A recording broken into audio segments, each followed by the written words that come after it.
Hello everyone and welcome back to Hachinara Culture Japan.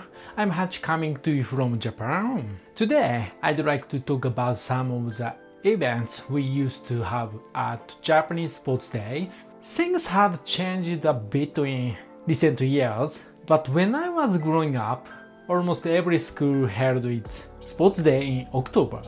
One reason was that the weather was cooler and more comfortable.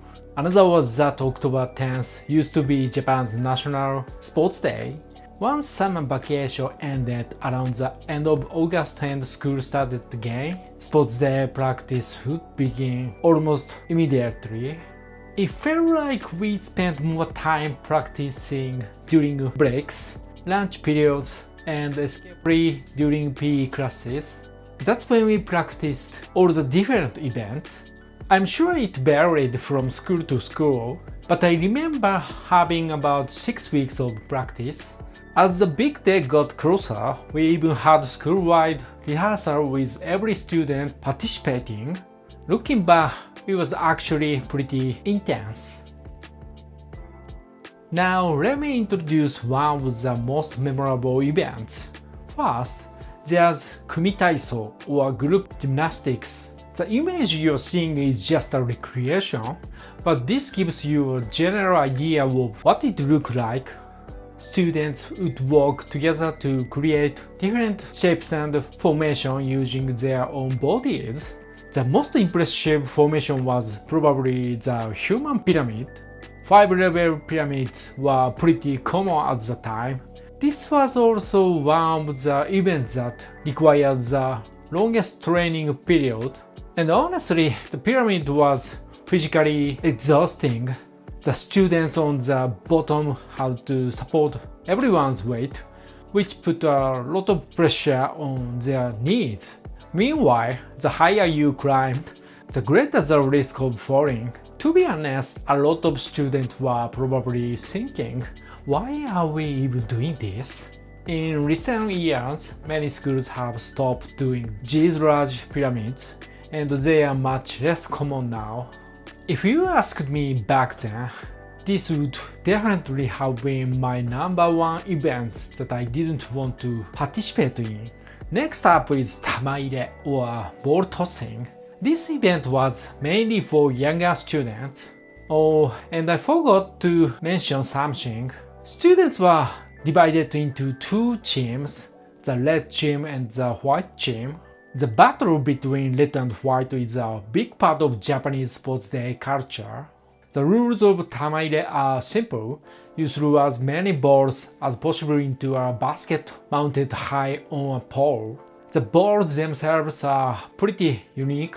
They are small cloth bags filled with lightweight materials such as sawdust, cotton, or plastic pellets. The rules are easy to understand, so I think just about every Japanese person has played this game at least once. One thing that might surprise you is how high the basket actually is. It's harder than it looks. After the event, the balls inside the basket are counted one by one to determine the winner. And here's something very Japanese. While the balls are being counted, a traditional taiko drum is often played. You'll hear the count going hitotsu, futatsu, mitsu, as everyone waits for the final result. Next up is kibasen, or the cavalry battle. Teams of 4 students work together. 3 students from the horse, while 1 student rides on top. The rider wears a headband in their team's color.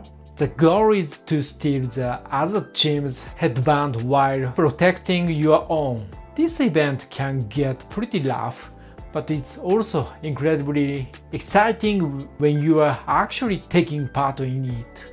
The riders probably have the most fun. If you manage to capture a lot of headbands, you're basically a hero.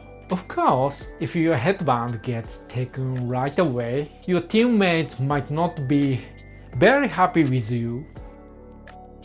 Next is Odama Okuri, or giant ball passing. This was usually a school-wide event involving every student. The entire red team and white team would line up and pass a giant ball overhead. Students would use their hands to keep the balls moving while making sure it didn't fall. Honestly, it's a little difficult to explain. If you are curious, you should definitely look it up. It was surprisingly exciting to watch. And because it wasn't physically demanding, almost everyone could enjoy it. And of course, there's another classic Japanese sports day event, tug of war, tsunahiki. The competition was usually divided by grade groups. First and second graders, third and fourth graders, and fifth and sixth graders would compete separately. I probably don't even need to explain how tug of war works. Relay races were also held for each grade level. There were often special relay races featuring representatives chosen from each class. Once you got to junior high school, another popular event was botaoshi, or pole toppling. If you've ever seen a Japanese delinquent manga, you've probably seen this event before. Well, that's all for today. I hope this gave you a better idea of what Japanese sports days were like. If you have your own sports day memories or similar events from your country, let me know in the comment. Thanks for watching and I'll see you in the next video.